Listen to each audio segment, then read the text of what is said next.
नमस्कार दोस्तों, मैं प्रभाकर सिंह स्वागत करता हूं आपका मेरे YouTube चैनल इकोनॉमिक पाठशाला में। तो आज जो चैप्टर हम कवर करेंगे वो है मनी। मैक्रो इकोनॉमिक्स का इम्पॉर्टेंट चैप्टर है। हर बार CBSE में और अदर बोर्ड्स में इस चैप्टर में से अच्छे सवाल कुछ ना कुछ हमेशा पूछे जाते हैं। तो इस चैप्टर में हम कवर करेंगे कि मनी क्या होती है, इसकी ज़रूरत हमें क्यों पड़ी, कैसे इसकी सप्लाई को कंट्रोल किया जाता है, कौन सी करेंसी कौन छापता है, ये सारे टॉपिक्स हम इस चैप्टर में कवर करेंगे। तो चलिए शुरू करते हैं इकोनॉमिक पाठशाला।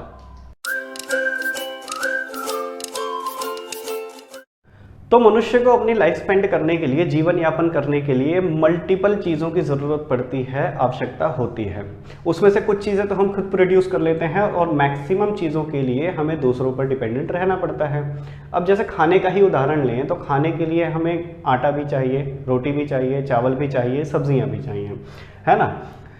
तो हम थोड़ा शुरुआत से शुरू करते हैं। जब समाज की व्यवस्था शुरू हुई थी, यानी कि आदमी थोड़ा सा समझदार हुआ, उसने अपने गांव देश बसाने शुरू किए, तब उसे समझ में आया कि बहुत सारी चीज़ों की ज़रूरत है हमें अपना जीवन बिताने के लिए।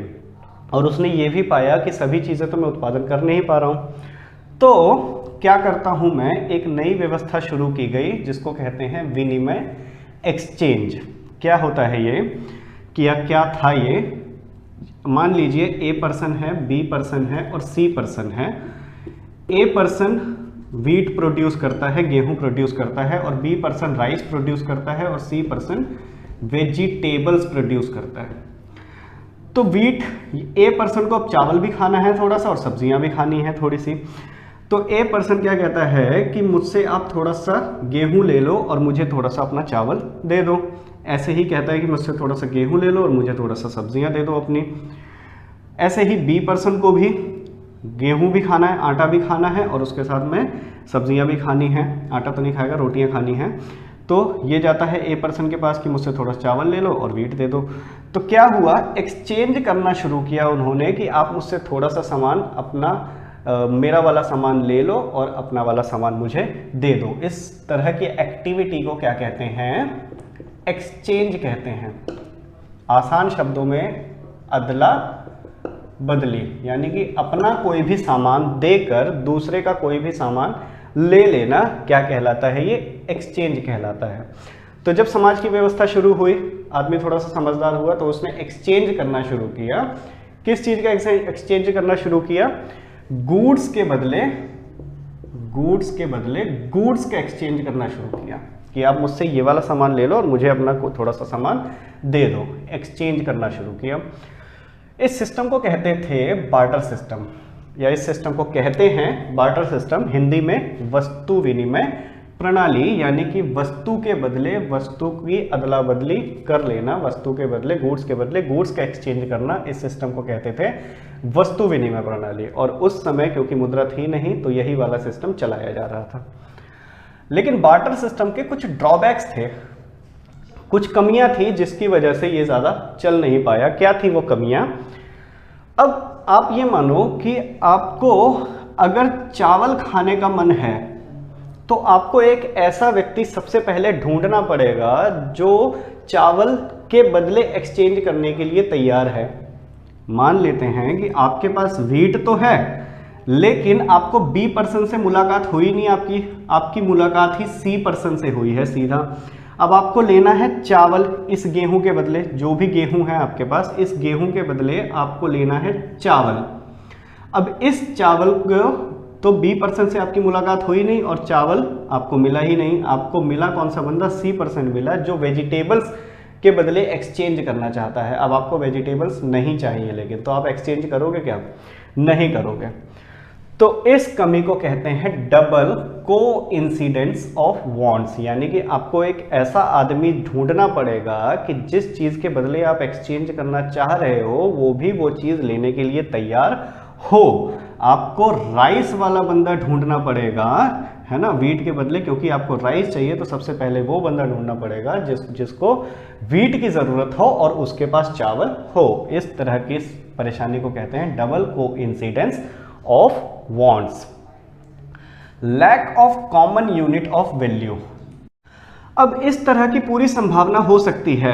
अब आज के समय का ही उदाहरण लें, जैसे कि एक आटा मिलता है लोकल, कोई सा भी मिल सकता है, लोकल लिख देता हूं मैं यहाँ पर कि खराब गेहूं का है, और एक है आशीर्वाद आटा जो कि कहते हैं कि बहुत ही अच्छे गेहूं का बना होता है, इसकी रोटियां खाने में ज़्यादा स्वादिष्ट है। ऐसे ही चावल भी हो सकता है, चावल भी कोई लोकल कंपनी का है कि खराब चावल है, और एक हो सकता है इंडिया गेट बासमती राइस जो कि कहते हैं कि बहुत ही अच्छा चावल है, बड़ा हो जाता है, बनाते टाइम लंबा हो जाता है और खाने में भी स्वादिष्ट होता है। तो India Gate basmati rice quality में ज़्यादा अच्छा है, आशीर्वाद आटा क्वालिटी में ज़्यादा अच्छा है। अब इस तरह की पूरी संभावना हो सकती है कि जो इस व्यक्ति ने गेहूं का उत्पादन किया है वो हो सकता है आशीर्वाद आटे वाला हो, यानी कि क्वालिटी उसकी बहुत ही ज़्यादा हो, उसकी रोटियां खाने में ज़्यादा स्वादिष्ट हो। लेकिन जो इस व्यक्ति के पास चावल है वो लोकल कंपनी का है, किसी बहुत ही घटिया चावल है, खराब क्वालिटी का चावल है, हो सकता है, इस तरह की संभावना है। तो जो यूनिट का वैल्यू है एक्चुअल, वो पता लगाना बहुत मुश्किल काम है इसमें, है ना। हो सकता है कि आपने अच्छी क्वालिटी वाली चीज देकर उससे खराब क्वालिटी वाली चीज ले ली, और वस्तु विनिमय प्रणाली में, बार्टर सिस्टम में ये बहुत बार ऐसा होता भी है। फ्यूचर पेमेंट में बहुत डिफिकल्टी है। भविष्य में अगर किसी को भुगतान करना है कि आज नहीं है मेरे पास पैसा, कल परसों अगले साल ले लेना, लेकिन वस्तु विनिमय प्रणाली में क्या करेंगे। अब गेहूं उगाया है, सब्जियां उगाई हैं, ये तो समय रहते रहते खराब हो जाती हैं। आप उसको कहोगे कि भाई 1 साल के बाद सब्जी ले लियो मुझसे, तो 1 साल के बाद तो खराब हो जाएंगी, नष्ट हो जाएंगी वो। तो फ्यूचर पेमेंट करना बहुत ही मुश्किल काम है। Difficulty in future payment, barter system में भविष्य में पेमेंट्स नहीं हो पाती, इसमें करंट में ही पेमेंट करनी पड़ती थी। डिफिकल्टी ऑफ स्टोरेज, पैसा आप बचा कर रख सकते हो और उसकी वैल्यू भी लगातार वही बनी रहेगी। आज आपने अगर 100 रुपये बचाया तो कल परसों 1 साल के बाद वो 100 रुपये आपके 100 रुपये ही रहेंगे, कम नहीं हो जाएगा। लेकिन बार्टर सिस्टम में आप क्या बचाओगे, सब्जियां बचाओगे, आलू बचाओगे, खराब हो जाएगा, गेहूं बचाओगे, कीड़े लग जाएंगे। तो बार्टर सिस्टम में स्टोरेज कर पाना बहुत ही मुश्किल काम होता था। फिर क्या हुआ, फिर इस बात पर डिबेट है कि एक व्यक्ति हुआ या एक समूह हुआ जिसके दिमाग में ये आइडिया आया, एक ग्रुप हुआ जिसके दिमाग में ये आइडिया आया कि ऐसा कुछ बनाया जाए जो कॉमनली एक्सेप्टेड हो सबको, ऐसी कुछ चीज़ बनाई जाए कि जो सबके सब स्वीकार कर लें और उसके बदले में हमें सामान दे दें। तो क्या हुआ, फिर मनी का निर्माण किया गया, मुद्रा का निर्माण किया गया, पैसों का निर्माण किया गया, बनाया गया, जो कि सबके सब स्वीकार कर लेते थे और उसके बदले में सामान दे देते थे। और आज भी नोट लेकर जाते हो आप बाजार में और आपको सामान दे दिया जाता है। ये क्या है, एक तरह का एक्सचेंज ही है कि आप मुद्रा देकर, मनी देकर उससे सामान ले लेते हो। तो मनी का निर्माण किया गया। तो money has a definition in economics. वैसे आम बोलचाल की भाषा में जो नोट्स हैं जिसपे गांधी जी की फोटो बनी हुई है उसी को ही मनी माना जाता है, लेकिन इकोनॉमिक्स में ये थोड़ा अलग है। क्या है, a thing which is commonly accepted as a medium of exchange. हर एक वो चीज जो हर एक व्यक्ति के द्वारा स्वीकृत की जाती है, स्वीकार की जाती है एक्सचेंज के मीडियम के रूप में, वो क्या होती है, मुद्रा होती है। अब उसके साथ साथ एक और चीज, एक और कंडीशन होनी चाहिए कि वो गवर्नमेंट अप्रूव्ड हो। गवर्नमेंट अप्रूव्ड हो। जब तक गवर्नमेंट अप्रूव नहीं करेगी तब तक हर एक व्यक्ति उसको स्वीकारेगा नहीं और उसके बदले सामान आपको क्यों देगा। तो अगर आज गवर्नमेंट ये कहे कि ये मार्कर देकर आप कोई भी सामान बाजार से खरीद सकते हो, तो ये मार्कर क्या हो जाएगी, मनी हो जाएगी हमारे लिए। तो मनी की डेफिनेशन क्या है, a thing which is commonly accepted as a medium of exchange, that is called money. मुद्रा कहलाती है वो। तो क्या है आज के समय में मनी, करेंसी भी कहते हैं इसको। नोट्स एंड कॉइन्स, दो तरह के सिक्के बनाए जाते हैं और नोट्स बनाए जाते हैं। तो वो दोनों ही आज के समय में क्या है, मनी का कार्य हमारे देश में कर रहे हैं, मुद्रा का कार्य कर रहे हैं। अब नेक्स्ट है फॉर्म्स ऑफ मनी, यानी कि कितने प्रकार की मुद्रा हो सकती है। हालांकि ये बहुत प्रकार के हो सकते हैं, लेकिन आपकी बुक में केवल 4 प्रकार इसके लिखे हुए हैं। तो 2 पार्ट्स में मैंने इनको बांटा है। एक हो सकता है प्रिंटिंग के आधार पर, प्रिंटिंग के आधार पर, और एक हो सकता है फैक्टर वैल्यू के आधार पर। 2 काइंड में इसको डिफरेंशिएट में कर सकता हूं क्या क्या है। तो प्रिंटिंग के आधार पर भी दो हैं। एक होता है फिएट मनी। फिएट मनी जितने भी नोट्स और कॉइन्स हमें आज दिखाई दे रहे हैं, गवर्नमेंट ने जिनको भी अप्रूव किया है नोट्स एंड कॉइन्स, वो सभी क्या है, फिएट मनी है। फिड्यूशरी मनी, फिड्यूशरी मनी होती है जो एक दूसरे के ट्रस्ट पे काम करती है। ट्रस्ट पे काम करने का मतलब है जैसे चेक्स हैं, डीडी हैं, ये क्या है, फिड्यूशरी मनी होते हैं। ये वही व्यक्ति यूज कर सकता है, वही आदमी यूज कर सकता है जिसके नाम पर ये काटा गया हो, और ये लिक्विड नहीं होता, यानी कि उतनी आसानी से नहीं चलता। अगर आपने किसी को चेक दिया है तो उसको 3-4 दिन का इंतजार करना पड़ता है, बैंक में वो क्लियर होगा तभी जाकर वो उससे कोई भी सामान खरीद सकता है। तो फिड्यूशरी मनी है जो एक दूसरे के ट्रस्ट पे चलती है, ट्रस्ट मनी भी कहते हैं इसको। ये क्या है, चेक्स एंड डीडी। नेक्स्ट है फैक्टर वैल्यू। फैक्टर वैल्यू क्या है, हम जो भी करेंसीज बनाते हैं उसमें कुछ ना कुछ फैक्टर्स लगे होते हैं। जैसे नोट्स बनाते हैं तो उसमें कागज लगा है, पेंट लगा है, और भी चीजें लगी होंगी, कलर्स लगे होंगे उनको कलर करने के लिए। कॉइन्स बनाते हैं, कॉइन्स बनाने में मेटल लगा है आज के समय में। पुराने समय में सोने के सिक्के, चांदी के सिक्के भी चलते थे राजा महाराजाओं के समय में। तो ये क्या हुआ, फैक्टर्स हैं। अब उन फैक्टर्स की भी कुछ ना कुछ वैल्यू होगी। अगर मेटल का कोई भी सिक्का है या फिर पुराने समय में सोने चांदी का सिक्का है तो सोने चांदी को अलग से भी बेचा जाएगा तो उसकी भी कुछ ना कुछ वैल्यू होगी। ऐसे ही तो इनको फैक्टर वैल्यू कहते हैं। तो करेंसी की फैक्टर वैल्यू के आधार पर दो हैं। एक है full bodied money. Full bodied money होता है कि जो भी नोट्स या फिर कॉइन्स पर रेट प्रिंट है, जैसे मान लेते हैं 1 रुपए का सिक्का है, तो 1 रुपए के सिक्के में जो मेटल लगा है अगर उसको तोड़ दिया जाए, पिघला दिया जाए, तो उस मेटल की वैल्यू कितनी है। तो अगर उस मेटल की वैल्यू है 1 रुपए ही, उस मेटल की वैल्यू है 1 रुपए ही, अगर उसको तोड़ देंगे तो भी वो बाजार में 1 रुपए का ही बिकेगा, उस मनी को कहते हैं फुल बॉडीड मनी।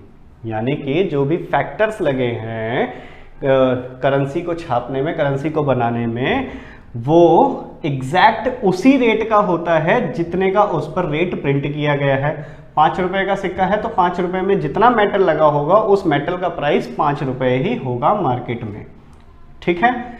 नेक्स्ट है एक क्रेडिट मनी। क्रेडिट मनी होता है कि जो भी फैक्टर्स लगे हैं, जो उनके फैक्टर्स का वैल्यू है वो कॉइन पर प्रिंटेड वैल्यू से कम होता है। तो 5 रुपए का अगर कोई सिक्का है तो उसमें जो मेटल लगा होगा वो 5 रुपए से कम का लगा होगा, 3 का लगा हो, 2 का लगा हो, 50 पैसे का लगा हो, है ना। तो वो 5 रुपए से कम का ही मेटल उसमें लगा होगा। तो आजकल क्रेडिट मनी ही मिलती है हर जगह, यानी कि उसमें जो भी फैक्टर्स वैल्यू जो है मेटल का या जो भी फैक्टर्स उसमें लगाए गए हैं उसका वैल्यू और प्रिंटेड मनी का वैल्यू कम रहता है, फुल बॉडीड में बराबर रहता है। पुराने समय में जब सोने और चांदी के सिक्के हुआ करते थे तब सोने का वैल्यू उस सिक्के के वैल्यू से ज़्यादा है। 1 रुपए का सिक्का छाप दिया और उसमें 100 रुपए का सोना लगा दिया, तो ये क्या होगा, वो 1 रुपए में कोई क्यों चलाएगा, उसको तोड़ देंगे और उसका सोना निकाल कर बेच लेंगे तो उसको ज़्यादा फायदा हो जाएगा। तो इसीलिए क्रेडिट मनी हमेशा चलाई जाती है कि जो भी उसमें वैल्यू लगी है, मेटल लगा है, वो कम रेट का रखा जाए ताकि उस सिक्के का नुकसान ना हो। ठीक है। तो ये हैं 4 पार्ट इसके, प्रिंटिंग के आधार पर और फैक्टर वैल्यू के आधार पर। अब इसके अलावा 2 और चल रहे हैं करंट मार्केट में, वो कौन कौन से हैं। एक होता है प्लास्टिक मनी और एक है इलेक्ट्रॉनिक मनी।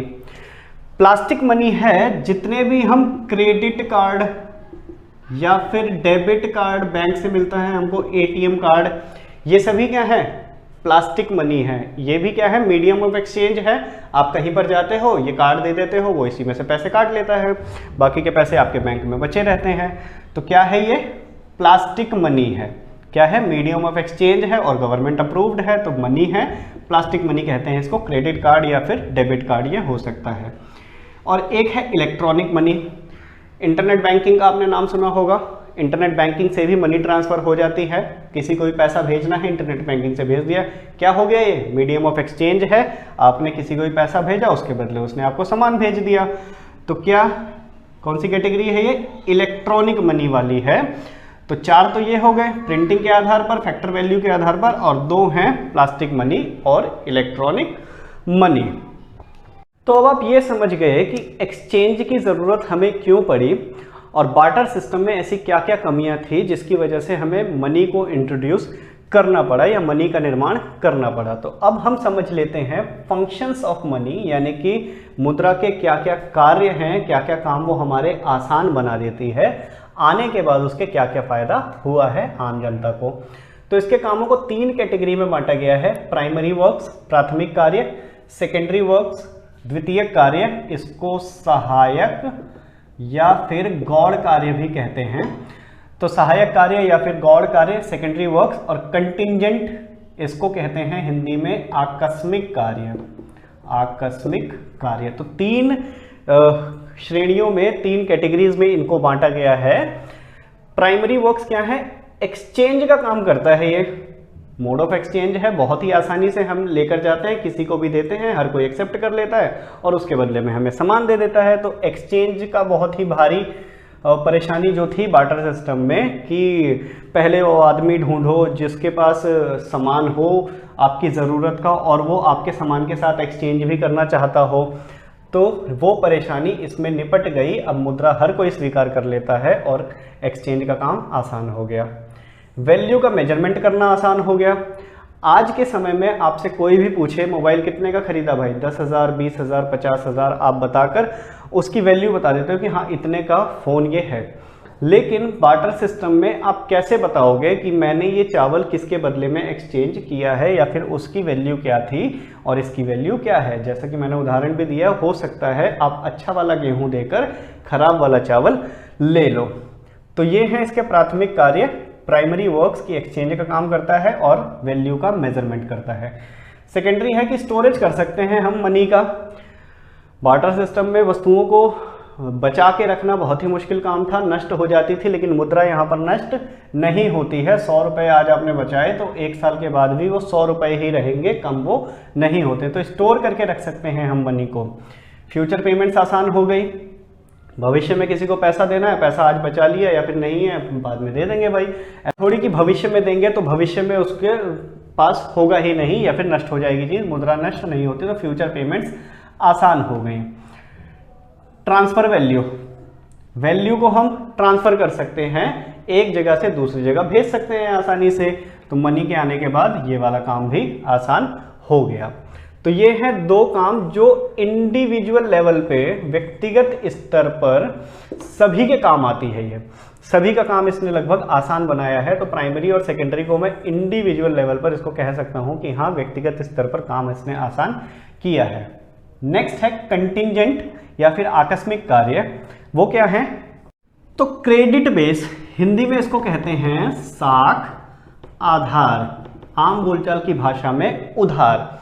आज के समय में या मुद्रा आने के बाद, मनी आने के बाद, आपने किसी को 1000, 2000, 3000 रुपये उधार पे दे दिए तो आपको पता है कि मैंने कितनी वैल्यू उसको उधार दी है और उससे मुझे कितना पैसा लेना है।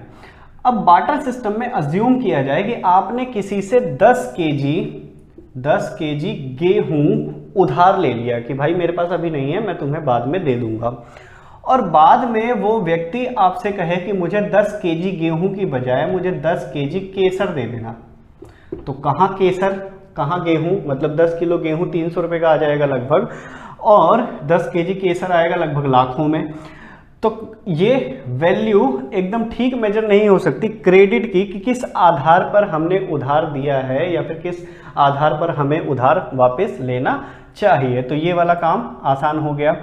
डिस्ट्रीब्यूशन ऑफ नेशनल इनकम, राष्ट्र की जो आय है, पूरे देश की जो आय है, उसको लोगों में बांटना आसान हो गया। हम आसानी से पता लगा सकते हैं कि किस वर्ग को कितना पैसा देना चाहिए, उसके हिसाब से हम हमेशा बांट देते हैं। मतलब डी ग्रेड कर्मचारी, ए ग्रेड कर्मचारी, आईपीएस की एक अलग सैलरी है और ऑफिस में चाय पिलाने वाले की एक अलग सैलरी है, तो उसके हिसाब से हम वैल्यू यहाँ पर लगा सकते हैं कि किस व्यक्ति को कितना पैसा देना चाहिए। मैक्सिमम सेटिस्फैक्शन टू कंज्यूमर, पुराने समय में या बार्टर सिस्टम में अब आपको बहुत ज़्यादा मेहनत करनी पड़ती थी। पहले तो वो बंदा ढूंढो जो आपके गुड़ के साथ में अपने गुड़ को एक्सचेंज करने के लिए तैयार हो, है ना। यानी कि अगर आपको चावल चाहिए, आपके पास गेहूं है, तो आपको एक व्यक्ति ऐसा ढूंढना पड़ेगा जो चावल से गेहूं एक्सचेंज करने के लिए तैयार हो। बहुत मेहनत करनी पड़ती है। लेकिन आज के समय में ये बहुत ही आसान है, पैसा लेकर गए और दुकान से खरीद लाए, ज़्यादा मेहनत नहीं करनी पड़ी। तो ऐसे में बहुत सारी चीज़ों को हम खरीद सकते हैं और जितनी ज़्यादा चीज़ों को हम खरीदेंगे उतना ही ज़्यादा हमारा सेटिस्फैक्शन होगा। तो सेटिस्फैक्शन जो कंज्यूमर का है वो मैक्सिमम होने लगा है मनी आने के बाद। तो ये हैं 3-4 काम हमारे मनी के। अब आगे बढ़ते हैं, मनी आती कहाँ से है, यानी कि पैसा आता कहाँ से है। तो जैसा कि बताया, गवर्नमेंट अप्रूव्ड होनी चाहिए। तो ये सीधी सी बात है कि वो सरकार लेकर आती है हमारे पास तक। लेकिन कौन सा पैसा सरकार लेकर आती है और किस मात्रा में लेकर आती है वो कैसे डिसाइड होता है।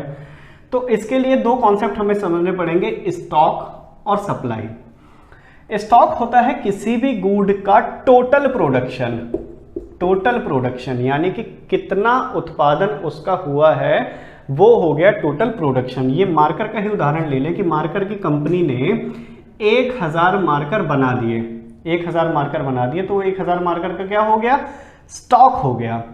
अब उसमें से कुछ ही मार्कर वो बाजार में बेचने के लिए तैयार होती है। हो सकता है कि वो कहे कि मैं 800 मार्कर मार्केट में बेच दूंगी, कंपनी कहती है, तो ये 800 क्या हो गई, उसकी सप्लाई हो गई।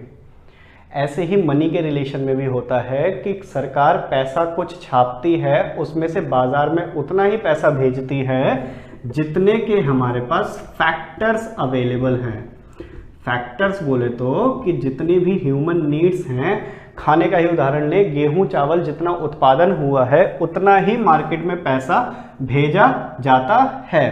अगर ज़्यादा पैसा भेज दिया जाएगा तो हम फैक्टर्स कहाँ से लेकर आएंगे, डिमांड सभी करेंगे। सबके पास अगर पैसा आ जाएगा तो कार सभी को चाहिए, हेलीकॉप्टर की डिमांड करने पहुंच जाएंगे, गेहूं सबके सब ज़्यादा खरीदने लगेंगे। तो फैक्टर्स के हिसाब से ही हमेशा मनी की सप्लाई को कंट्रोल किया जाता है। और कंट्रोल करते कौन है, गवर्नमेंट या फिर गवर्नमेंट की एजेंसीज।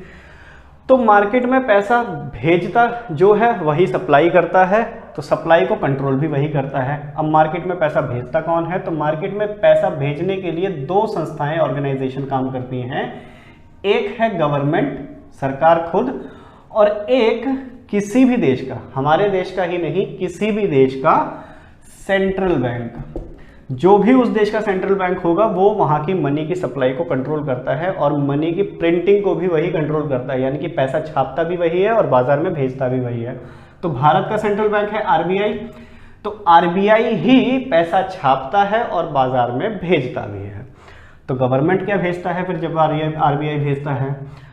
अब हमारे देश में कुछ कॉइन्स हैं और कुछ नोट्स हैं। कौन कौन से कॉइन्स हैं इस समय, 1, 2, 5, 10 और शायद अभी 20 का भी आ गया है। नोट्स भी हैं। नोट्स कौन कौन से, 1 का नोट है, 2 का नोट है, 5 का नोट है, 10, 20, 50, 100, 500 और 2000। ये नोट्स इस समय हमारे देश में चल रहे हैं। ये सभी क्या हैं, हमारे देश की करेंसीज हैं, ठीक है, मनी है हमारे देश का, मीडियम ऑफ एक्सचेंज है इस समय। तो गवर्नमेंट के खाते में जो है सप्लाई करना वो है कॉइन्स और 1 रुपी नोट, 1 रुपए का नोट और जितने भी सिक्के हैं वो हमारे देश में सरकार सप्लाई करती है। और इसके अलावा जितनी भी चीजें बची, यानी कि 2, 5, 10, 20, 50, 100, 50, 500, 2000, ये सभी नोट्स यानी कि रेस्ट नोट्स वो हमारे देश में कौन सप्लाई करता है, आरबीआई सप्लाई करता है।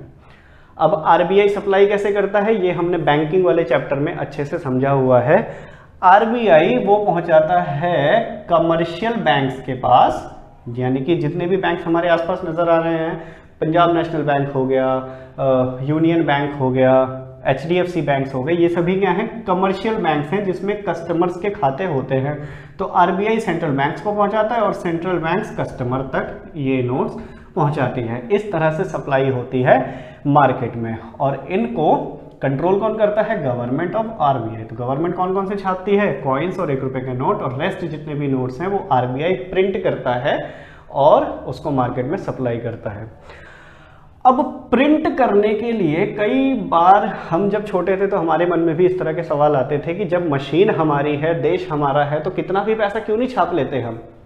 क्यों जनता हमारे देश की गरीब बैठी हुई है?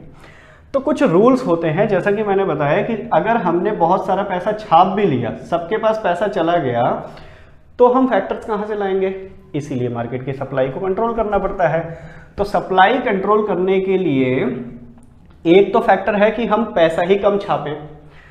पैसा छापने के लिए इसलिए एक रूल बनाया गया है जिसको कहते हैं मिनिमम रिजर्व सिस्टम, MRS। ये क्या है?